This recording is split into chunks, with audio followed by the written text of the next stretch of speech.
Now to the latest in the race for the White House. Former President Trump declared the winner of the volunteer state early last night. Former President Donald Trump at 64%, Vice President Kamala Harris at 34%.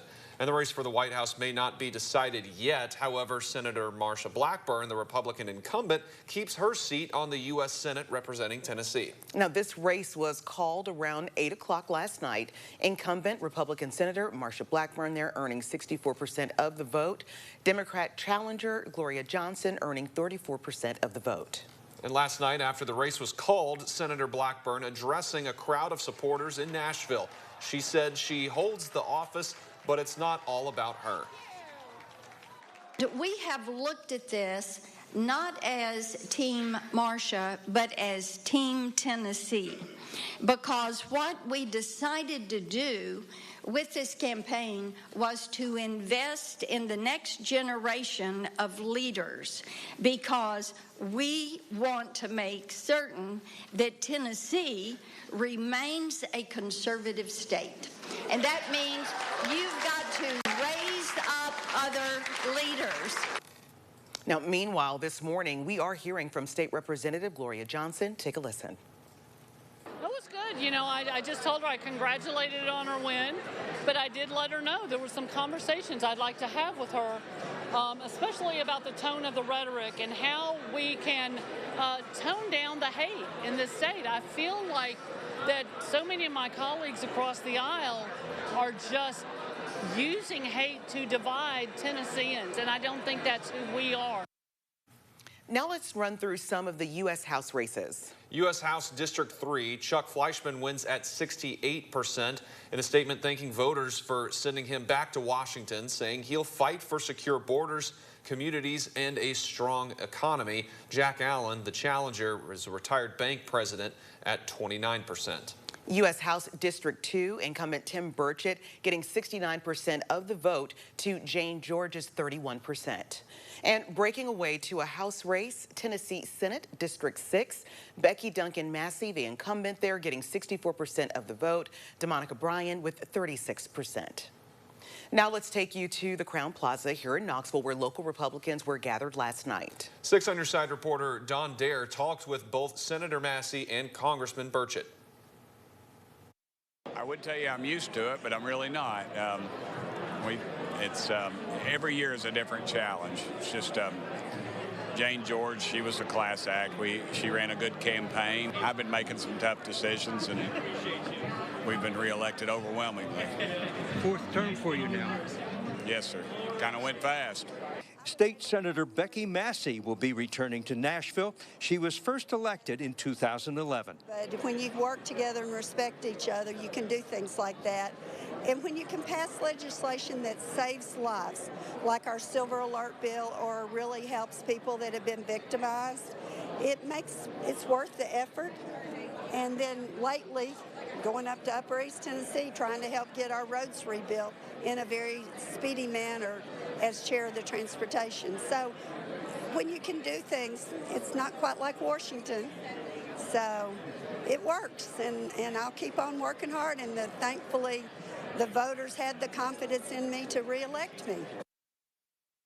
Here in Knoxville, 2 amendments were also on the ballot. The one that is getting a lot of talk is Amendment 2.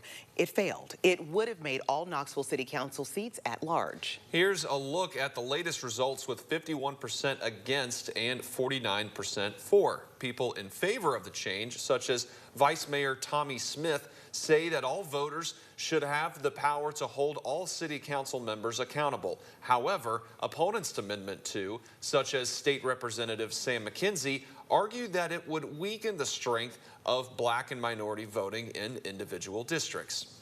And taking a moment to run through some other races on the ballot, Tennessee House District 18, Elaine Davis had 54%, Brian Goldberg 46%, and we caught up with Elaine Davis. Take a listen.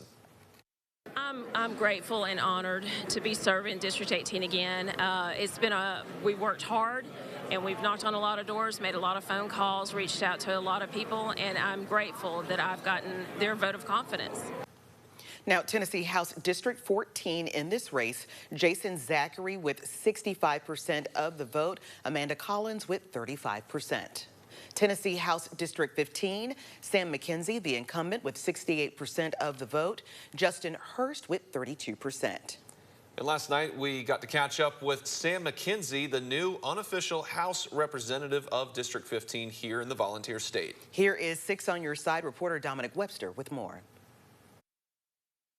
I'm over at the Democrat Watch Party at the Millen Mine here in the old city of Knoxville. I'm joined now by Sam McKenzie, the new unofficial House representative for District 15 here in the state of Tennessee. Sam, what's it like seeing your name come out on top once again? You never get used to it. There's always something in the pit of your stomach. You just never know till you see those numbers. But there's pure excitement once you see that you're going to be on top. So I'm excited. I'm looking forward to serving the citizens of the 15th district for another 2 years. And I just thank them for sending me back to Nashville. And you told me a little bit ago that there was a good crowd here. What's it like being able to celebrate a win like this with the people who are in your corner? You know, it's extremely exciting. You know, the Democratic room has moved from a really small venue to a much larger venue. So things are moving. You know, we may not have won all the elections that we would have liked to in Knox County this year, but Knox County is turning bluer, and I'm looking forward to this next session. And I think we're going to have a better conversation. I think we're going to be able to talk about things in a more responsible and cerebral way and really work hard for the citizens of this great state. And you brought up this next session. What are your plans going into that session that begins at the end of January? Well, I'm hoping there's no early session. I've been hearing that the governor's thinking about calling a special session on education, try to push the voucher bill again. I hope he doesn't do that. I hope the message that they send to Kentucky that vouchers are dead and that we can get started on fully funding our education, trying to put more people to work, and trying to take better care of our citizens by expanding TennCare. So those are the few things that I'm going to be working on this next session. Well, thank you so much, and congratulations on your win.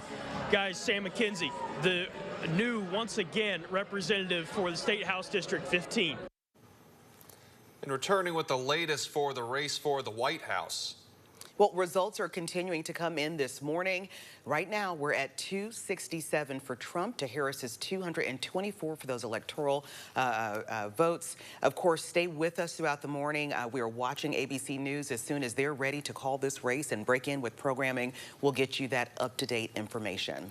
And a couple other race results. U.S. House District 1, Diana Hashbarger with 78% and Kevin Jenkins at 19%. And over in Rutledge, a dead tie in that community's liquor referendum. That's 336 to 336. Still to come on Good Morning Tennessee, the election here in the U.S. didn't just affect who would be in office. When we come back, we'll tell you how the stock market was impacted by the election day yesterday.